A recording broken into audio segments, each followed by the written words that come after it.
बारिश में 5 जुगाड़ू बहुओं का ससुराल। बारिश में इस टपकती छत ने तो बहुत परेशान करके रख दिया है। बारिश शुरू होती नहीं कि ये छत पैरे टपकने लगती है। अरे जल्दी जल्दी बर्तन लगाओ वरना पूरे घर में पानी भर जाएगा और सारी रात घर से पानी बाहर निकालने में ही निकल जाएगा। बस कुछ समय की और बात है। जैसे ही तुम पाजो के पति शहर से लौट कर आएंगे वैसे ही सब कुछ ठीक हो जाएगा। लेकिन कब माँ जी? 2 महीने हो गए हैं उन्हें गए हुए, लेकिन अभी तक उनका कुछ भी नहीं पता। न जाने कब आएंगे वो लोग। घर के सारे बर्तन लगा दिए लेकिन ये छत तो अभी भी टपक रही है। एक काम करते हैं, कुछ कपड़ों की कतरन रखे हुए हैं वही लगा देते हैं, कम से कम थोड़ा बहुत तो पानी रुकेगा।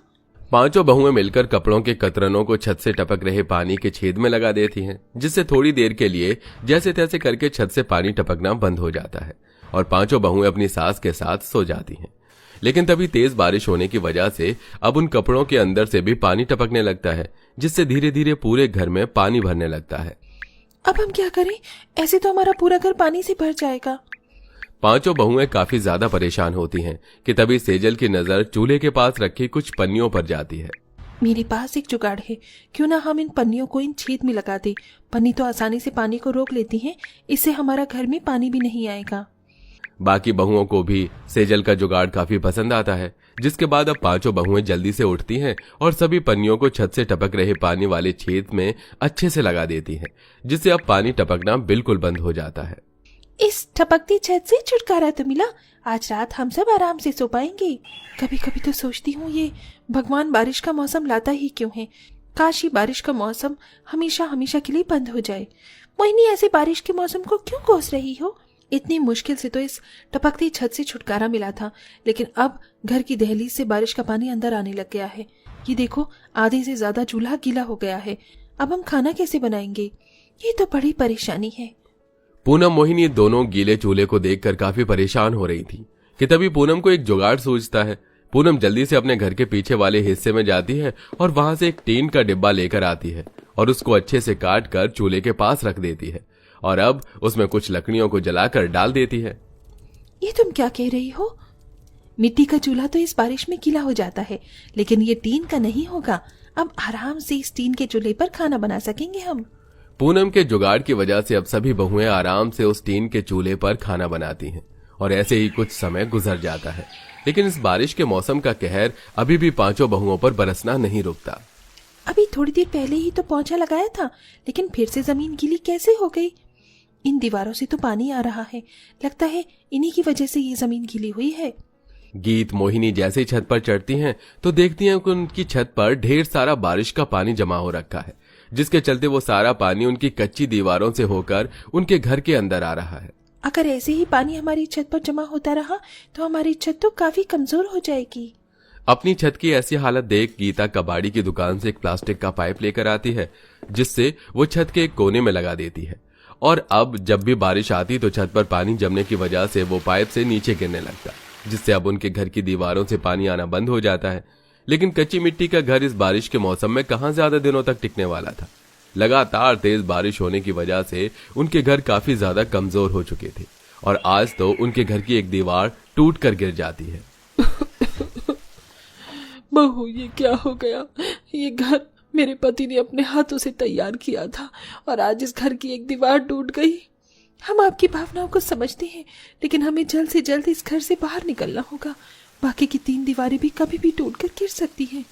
5 बहुएं घर में बचे कुचे जरूरी कुछ सामान को लेती हैं और अपनी सास के साथ उस घर से बाहर निकल आती हैं। थोड़ी देर बाद ही उनका घर मिट्टी के तिनके की तरह ढह जाता है। अच्छू अच्छू अच्छू, माँ जी को तो बहुत तेज बुखार है।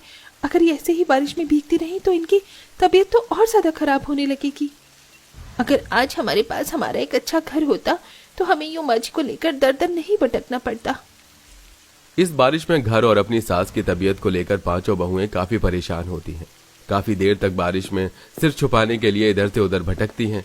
रास्ते में उन्हें एक बहुत बड़ा मंदिर दिखाई देता है, जिससे देख 5 बहुएं अपनी सास को लेकर उस मंदिर के अंदर चली जाती हैं और सारी रात बारिश में उस मंदिर के अंदर ही गुजारती हैं।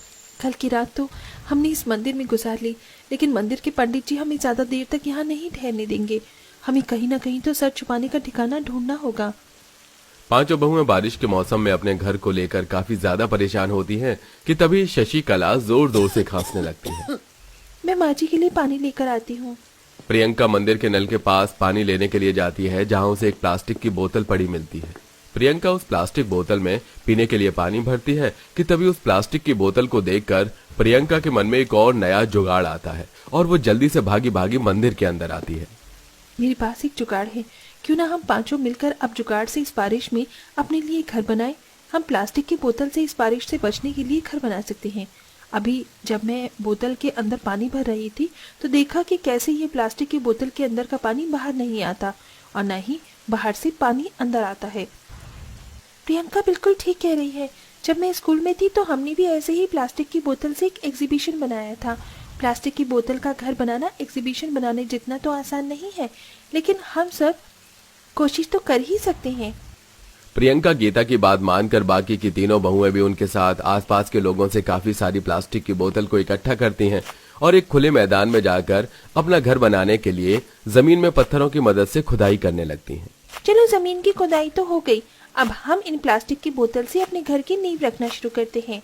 पांचों जुगाड़ू बहुएं प्लास्टिक की बोतल थोड़ा थोड़ा पिघलाकर आपस में चिपकाने लगती हैं, जिससे वो सबसे पहले अपने घर की चारों दीवारों को बनाकर तैयार करती हैं। साथ ही अब उन दीवारों के चारों तरफ चिकनी मिट्टी का भी लेप लगा देती हैं, जिससे वो दीवारें काफी ज्यादा मजबूत हो जाती हैं। चारों दीवारें तो बन गई, अब हमें अपने घर की छत भी बनानी होगी और वो काफी ज्यादा मजबूत होनी चाहिए। पांचों जुगाड़ू बहुएं घर की दीवारों की तरह ही उन प्लास्टिक की बोतल से घर की छत भी बना देती हैं और छत की एक साइड पर पाइप भी लगा देती हैं, जिससे अब उनकी छत पर बारिश का पानी जमा नहीं होता। और घर की जमीन के लिए पांचों जुगाड़ बहुएं अब आसपास की जगह से ढेर सारी हरी घास लाती हैं और उन्हें अच्छे से जमीन पर बिछाकर उसके ऊपर चटाई बिछा देती हैं और आखिरकार बारिश में घर बनकर तैयार हो जाता है। बहू, तुम्हारा ये जुगाड़ से बनाया हुआ घर सच में काफी ज्यादा सुंदर और मजबूत है।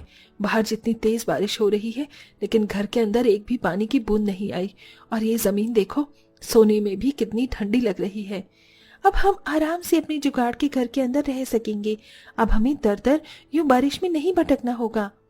पांचों जुगाड़ू बहुओं ने बारिश में रहने के लिए घर का जुगाड़ तो कर लिया था, लेकिन अब अपना और अपनी सास का पेट भरने के लिए पांचों बहुएं सड़कों पर झाड़ू और घरों में थोड़ा बहुत काम करके पैसे कमाती हैं, जिससे अब वो अपना और अपनी सास का आराम से पेट भरती हैं और ऐसे ही कुछ समय गुजर जाता है। जब तुम पांचों के पति शहर से वापस आ जाएंगे ना, तब वो सब देखकर बहुत खुश होंगे। लेकिन कब माँ जी, वो कब वापस आएंगे? पांचों बहुएं अपने पति को याद कर काफी उदास हो रही होती हैं कि तभी उन पांचों के पति शहर से लौट आते हैं। अपने पतियों को इतने समय बाद देख पांचों बहू की आंखों में खुशी के आंसू आने लगते हैं। आप आ गए? हमें तो लगा कि आप हमें छोड़कर चले गए हैं। नहीं सेजल, हम सब तुम सबको छोड़कर कहाँ जाएंगे। वो तो बस शहर में काम ही ऐसा मिला कि घर आने का वक्त नहीं मिला। लेकिन देखो, आखिरकार हम वापस आ गए और साथ में ढेर सारे पैसे भी लेकर आए हैं। हमारे जाने के बाद तुम सबको बहुत परेशानी हुई। आसपास के पड़ोस में हमें सब कुछ पता चल गया।